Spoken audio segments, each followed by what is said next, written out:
Pemirsa, terima kasih Anda masih menyaksikan Berita Papua. Dan bagi Anda yang baru bergabung bersama dengan kami, akan kami sajikan kembali 3 berita utama kami hari ini. Seorang pemuda yang membunuh teman kencannya di hotel diringkus polisi. Polisi kerahkan perahu karet evakuasi warga yang terdampak banjir di Sorong.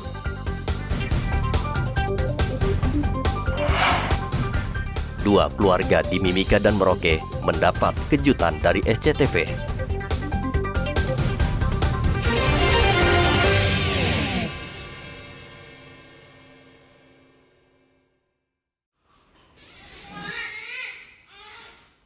SCTV kembali menggelar program kejutan bayi baru lahir atau baby born di hari ulang tahun yang ke-32 yang jatuh pada Rabu kemarin.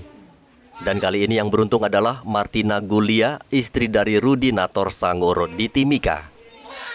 Martina tidak menyangka ketika melahirkan anaknya yang keempat di RSUD Timika, ia mendapatkan kejutan karena bersalin tepat pada saat SCTV berulang tahun. Martina mendapat hadiah berupa biaya persalinan sebesar 5 juta rupiah. Bayi yang diberi nama Clara Francisca Sangur lahir normal dan sehat sekitar pukul 1 dini hari dengan berat sekitar 3,5 kg dan panjang 50 cm.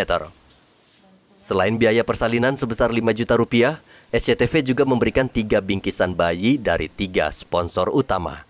Martina Gulia bersama keluarga tidak bisa menyembunyikan rasa sukacitanya dan mengucapkan terima kasih kepada seluruh sponsor dan SCTV. Terima kasih SCTV dan selamat ulang tahun ke-31. Semoga semakin sukses. Martina dan keluarga juga mendoakan SCTV agar tetap jaya dan menjadi stasiun televisi yang dicintai pemirsa. Kejutan juga dirasakan pasangan Michaela Bagatu dan Basilus Kabenimo. Setelah berjuang sejak pukul 1 dini hari, Michaela, warga asal Kampung Soba, Distrik Oba, akhirnya melahirkan bayi laki-laki di Rumah Sakit Umum Daerah Merauke. Bayi seberat 3,3 kg dan panjang 50 cm itu diberi nama Carolus Yonatan Kabenemo. Carolus merupakan putra kedua dan lahir bertepatan dengan hari ulang tahun SCTV. Suami istri ini mengucapkan rasa syukur dan sukacita karena selain dikaruniai anak kedua yang sehat dan lucu, mereka juga mendapatkan kado di hari ulang tahun SCTV ke-32 berupa biaya persalinan sebesar 5 juta rupiah serta bingkisan dari sponsor. Peristiwa ini tentu tidak akan terlupakan baik bagi pasangan suami istri ini beserta seluruh keluarga yang hadir di rumah sakit. Igobat Momolin dan Muhammad Ridwan melaporkan dari Mimika dan Merauke. Kita akan langsung menyapa tamu-tamu kita yang sudah hadir. 60 usaha mikro kecil menengah UMKM ikut merayakan festival kopi yang dilaksanakan Bank Indonesia Perwakilan Papua di Taman Imbi, Kota Jayapura, Rabu kemarin. Festival yang dilangsungkan sejak tahun 2018 lalu memamerkan beragam kopi khas Bumi Cendrawasih seperti kopi Dogiai, kopi Pegunungan Bintang, Lani Jaya, dan Wamena. Festival dibuka langsung Sekretaris Daerah Papua Ridwan Rumasogon. Deputi Kepala Perwakilan Bank Indonesia Dedi Irianto mengatakan festival kopi untuk memperkenalkan komoditas kopi asal Papua ke tingkat nasional maupun internasional.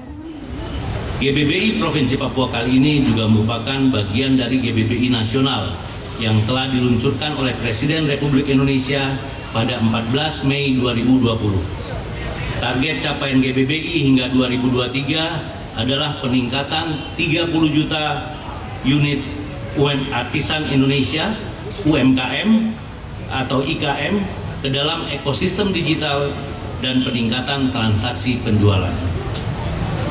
Selain mempopulerkan produk potensial Papua, termasuk kopi, GBBI Provinsi Papua juga menjadi ajang bagi industri kreatif Papua, khususnya seni pertunjukan, unjuk gigi memperkenalkan karya otentiknya kepada masyarakat.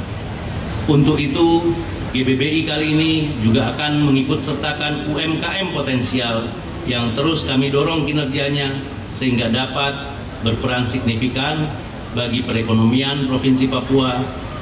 Selain produk kopi, UMKM, kuliner makanan, khas Papua, kerajinan khas Papua, dan produk fashion juga turut ambil bagian dalam GBBI ini. Bank Indonesia selama ini terus mendukung gerakan nasional Bangga Buatan Indonesia di Papua, serta mendorong pengembangan ekonomi kreatif. Untuk itu, dalam festival kopi ini, Bank Indonesia menargetkan peningkatan ekspor kopi lebih dari 10% setiap tahun.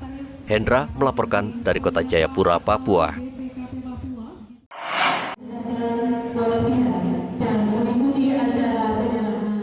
4 mahasiswa asal Papua berprestasi yang menuntut ilmu di Sekolah Tinggi Filsafat Teologi GKI Ishak Samuel Keine menerima bantuan dari Satuan Tugas Operasi Damai Kartens Mabes Polri Rabu kemarin. Bantuan diserahkan langsung Kepala Operasi Damai Kartens Kombes Muhammad Firman di Aula Lantai 2 STFT GKI Ishak Keine, Jayapura. Salah satu mahasiswa Atinus Sahe senang karena bisa melanjutkan pendidikan tanpa perlu memikirkan biaya. Saya mengucapkan banyak terima kasih kepada Mabes Polri yang begitu baik dan luar biasa dalam membantu kami menumpang biaya studi kami sampai semester 8. Terima kasih juga kepada Ketua STFT GKI Ishak Samuel Keine Jayapura dan akademika yang menolong hingga atas kerjasama dan terjalin suatu hubungan baik antara kampus dan Mabes Polri. Hal ini membuat kami terpacu dan bersemangat untuk kuliah ke depannya. Kepala Operasi Damai Kartens Kombes Muhammad Firman mengatakan beasiswa bagi mahasiswa berprestasi ini sebagai bentuk penerapan program Satgas Binmas Noken Operasi Damai Kartens 2022 agar para tokoh agama menyelesaikan studi dengan baik dan tepat waktu. Di mana bantuan beasiswa ini adalah dari Bapak Kapolri melalui Kepala Korbimas dan Kapolri kepada mahasiswa-mahasiswa yang berprestasi di Papua. Kami mengidentifikasi ada 4 yang ada di sini, tapi ini masih tahap awal. Nanti ada kegiatan-kegiatan berikutnya. Nanti menunggu lebih lanjut dari arahan daripada Bapak Kapolri Polri. Kriterianya apa sebagai penerima? Kriterianya dia berprestasi. Dia mempunyai prestasi, kemudian dia dilihat dari perkembangan serta dari akademisinya, kemudian kepribadian dan sebagainya. Selain dari kampus ini ada tempat lain tidak yang akan diberikan? Sementara masih ini dulu. Sementara masih ini. Kami mengidentifikasi kampus-kampus yang lain. Ini beasiswa per semester atau seperti apa polanya? Masih sampai selesai. Sampai selesai ya? Ya oke. Ada beberapa tempat nanti karena kita Damai Kartens ini ada 9 daerah operasi.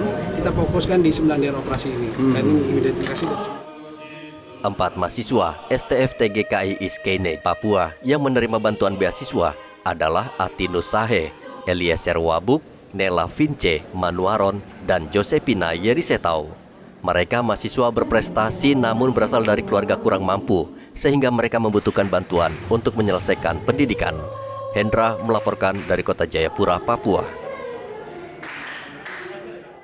Pemirsa, berita yang baru saja Anda saksikan sekaligus menjadi penutup jumpa kita dalam Berita Papua hari ini.